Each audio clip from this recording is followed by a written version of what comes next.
It's said that you can withstand nearly anything in Hollywood, with the exception of being made fun of. For years, Meghan Markle and Prince Harry forged a meticulously constructed story about themselves as the ideal modern victims' royal exiles, battling a chilly, aloof institution while seeking a private existence in the backyards of multimillion-dollar homes. However, the screen of sympathy has entirely collapsed during the past few years, not merely crumbled. The world did not simply lose faith in the narrative. They began penning their own renditions of it. Furthermore, their high-level comedic roasts are not fairy tales. What began as rumors in British newspapers has developed into a full-fledged cultural reckoning headed by the same individuals the Sussex community had believed would become their new peers. The game was irrevocably altered when the biggest comedians in the world, such as Jimmy Kimmel and Chris Rock, decided to treat them as the ultimate Hollywood joke rather than with kid gloves. This goes beyond a few jokes on stage. It's about a brand that was once worth hundreds of millions of dollars being completely destroyed. By 2026, the problem has evolved from mere criticism to something far more long-lasting. They are now the most dependable punchline in the business. However, how did we get here?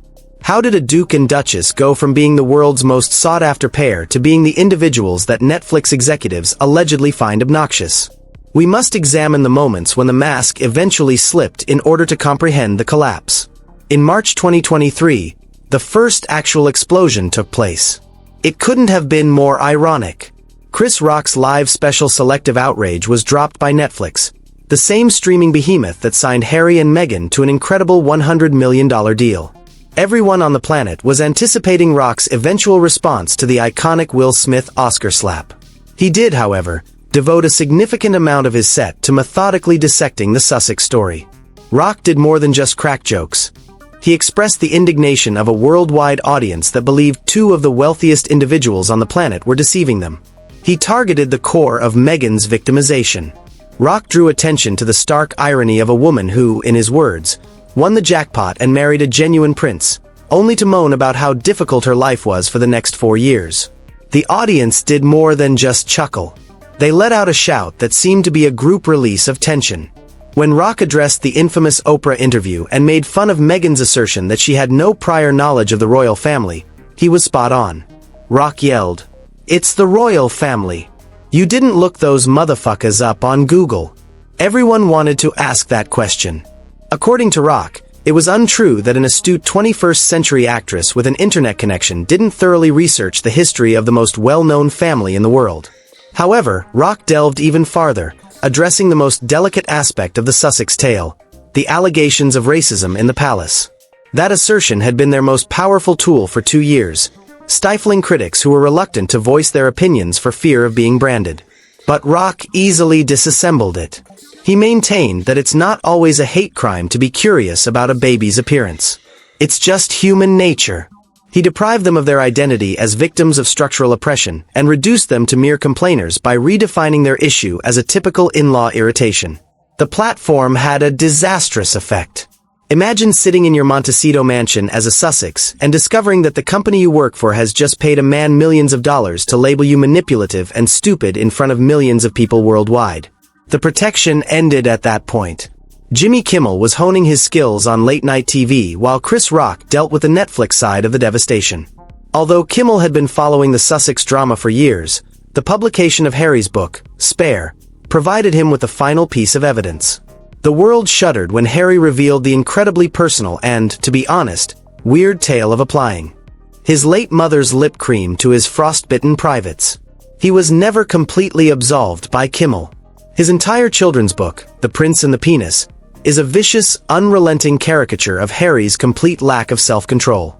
Kimmel highlighted the startling inconsistency of a man who publishes 400 pages about his most intimate bodily problems and family squabbles while claiming to value privacy above all else. Trolls and haters were no longer the source of the laughter. It sprang from the core of the American entertainment industry.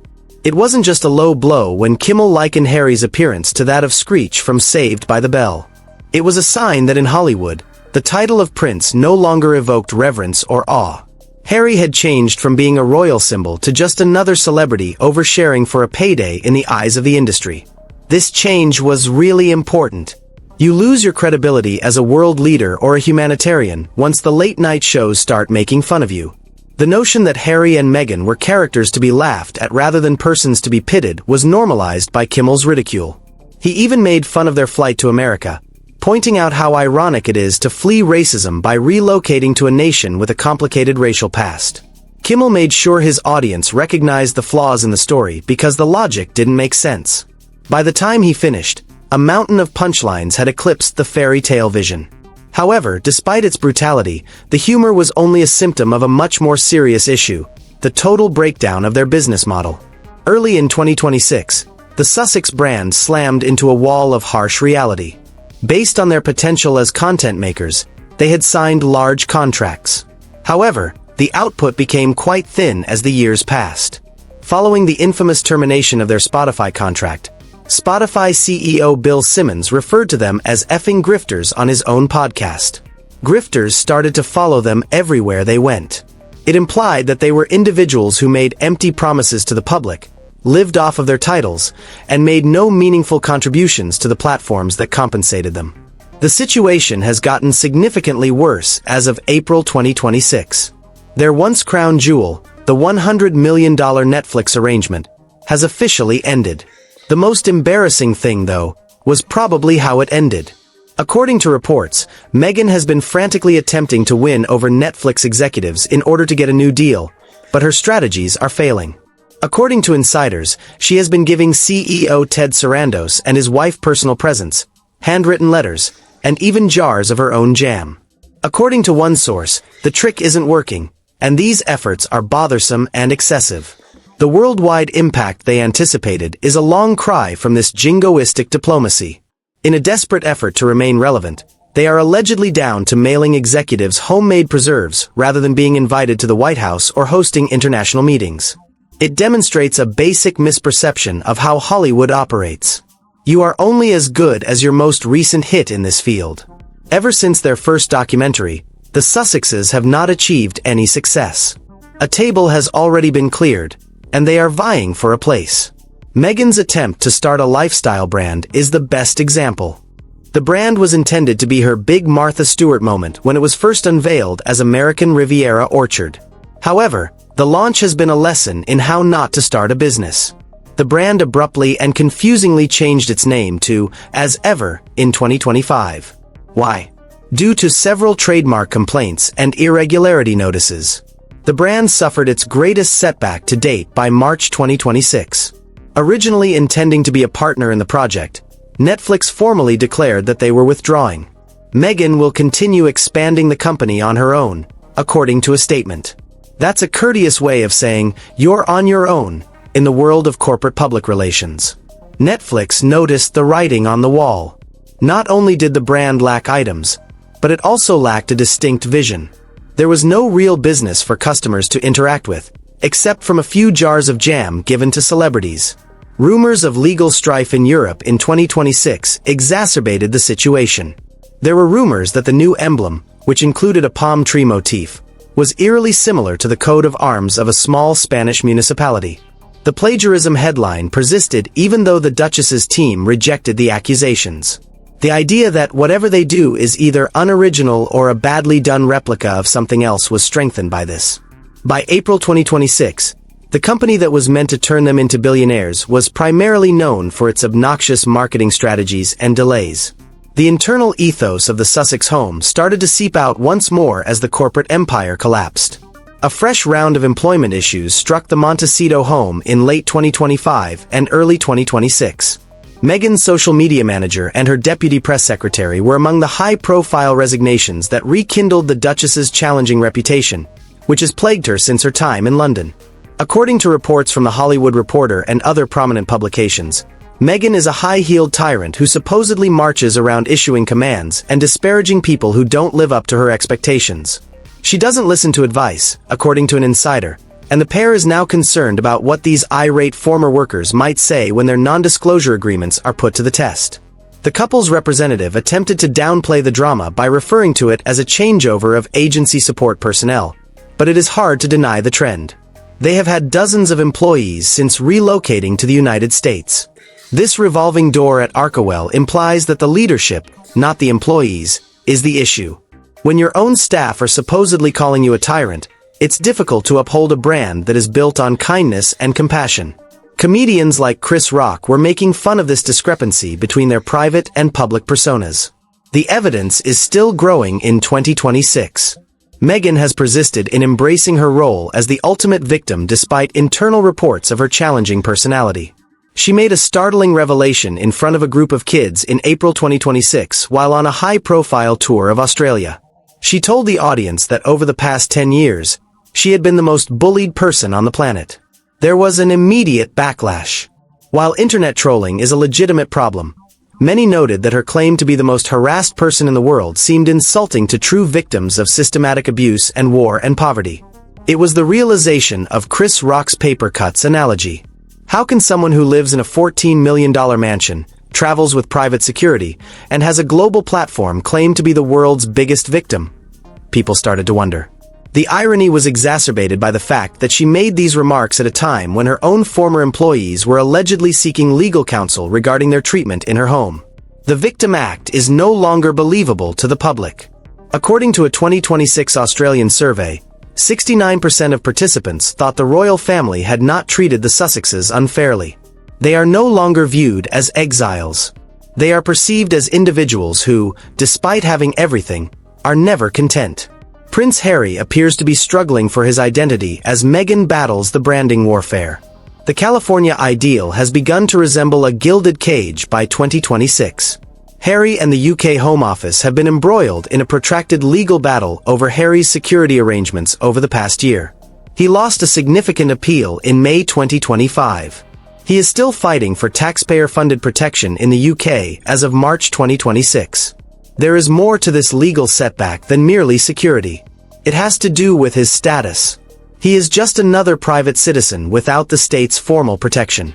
According to reports, this has caused a huge breach in his personal life because he believes he is unable to return to his native country with his children, Archie and Leet. However, compassion among the British public is at an all-time low. Most believe that he shouldn't have destroyed the institution in order to get a paycheck if he wanted the benefits of being a king. The 2026 reports about his connection with his family are even more harmful. According to a new book by Tom Bauer, Queen Camilla purportedly said that Harry's wife had indoctrinated him. His publicist referred to this as a deranged conspiracy. However, the extent of the rift is demonstrated by the fact that these reports are dominating the news, whether or not they are real. Harry is a man without a nation and, more, a man without a mission. He is no longer the entertaining prince or the war hero. He is the man who is suing his own government after writing a book about his penis. The guest lists of Hollywood's A-list gatherings are the most striking indication of Sussex's decline, not the tabloids. They were connected to the Obamas, the Clooneys, and Oprah when they first moved to California. However, by 2026, the Sussexes are no longer part of that circle, which has become substantially tighter. Hollywood's elite may have separated themselves for a very straightforward reason, according to high-level insiders. They would like not to be mentioned in the upcoming memoir. The Sussexes have demonstrated a readiness to share everything. And that is the ultimate sin in a town that depends on discretion and secrets. You demonstrate your lack of trustworthiness when you exchange your family's intimate talks for a Netflix deal. As a result, they are becoming more and more alone. The Oscars don't feature them. The Met Gala is not where they are. They aren't even present at their Montecito neighbors' well-known birthday celebrations. In a way that is difficult to recover from, they have turned radioactive. People worry that if they ask Harry and Meghan to dinner, the conversation's specifics will be revealed in a podcast or candid interview. They overlook the fact that being a member of Hollywood royalty is based on more than simply a title. It is based on loyalty and longevity, two qualities they have found difficult to uphold. However, this comedy of errors has a darker side, and the glamorous Netflix documentary failed to highlight the enormous expense of upholding a royal lifestyle without a royal budget. The financial barriers are becoming closer as 2026 goes on. Their private security detail alone is thought to cost more than $3 million annually. The math becomes frightening when you include the mortgage on their $14 million estate, the expensive public relations firms, and the legal bills from their never-ending legal disputes in London. They have put themselves in a security trap. They contend that because of the threat their notoriety poses, they cannot survive without elite protection. But at the moment, their only source of funding for the guards is that very fame. Anyone would be kept up at night by this pattern, which has resulted in some quite desperate decisions. By the middle of 2026, there were murmurs circulating in the industry that Meghan was thinking about doing the one thing she had previously vowed never to do: going back into low-tier influencer marketing. We are discussing luxury weight loss supplements and health patches. The worldwide humanitarian picture they attempted to sell us in 2020 is far different from this. The issue is that you become brand poison once you are made fun of by celebrities like Chris Rock. Prestigious brands, the Chanels, and the Diors of the world don't want to be around you. What followed would demonstrate that even their most devoted followers were beginning to consider leaving. This isolation is social as well as pecuniary. According to reports from the upscale neighborhoods of Montecito, the calm Hollywood elite now consider the Sussexes to be their worst neighbors. The Sussexes are viewed as a never-ending circus, in contrast to celebrities like Oprah and Ellen DeGeneres, who would rather keep a low profile in their private lives. The stress follows them around. Early in 2026, a local boutique owner stated that Meghan's team had to ask for the entire store to be cleaned out for security reasons during a straightforward shopping trip. The town has moved on. The celebrities who formerly supported the Sussex family have come to the realization that friendship with them is a high-risk, low-reward endeavor. What does this teach us, then? It's an age-old tale with a very contemporary digital twist. You can't pretend to be the victim all the time, especially if your words and deeds are at odds. You can't sign multi-million-dollar contracts for documentaries about your personal life and still claim to want privacy. While your own employees are escaping in large numbers, you cannot accuse others of bullying. Jimmy Kimmel and Chris Rock did not ruin Harry and Meghan. All they did was draw attention to the existing fact. They served as a mirror for the inconsistency, and outright ridiculousness of the Sussex brand. The world did not see a prince and a duchess when they gazed into the mirror. They witnessed two individuals who had lost both their dignity and their opportunity for stardom. Meghan Markle was a Hollywood star when she joined the royal family, and her departure served as a warning. In 2026, she says she is the most bullied person on the planet and distributes her jars of jam to disgruntled executives. The racist press and the chili palace are no longer the tragedy. The irony is that she has turned into the precise thing she was most afraid of. Comedy Hour is more than a fleeting moment. For the Sussexes, this is their new world. The world will continue to laugh as long as they keep playing the victim while cashing the checks because, in the end, their belief that we wouldn't see through them is the only thing more stunning than the bombshell interviews. Officially, the fairy tale is ended.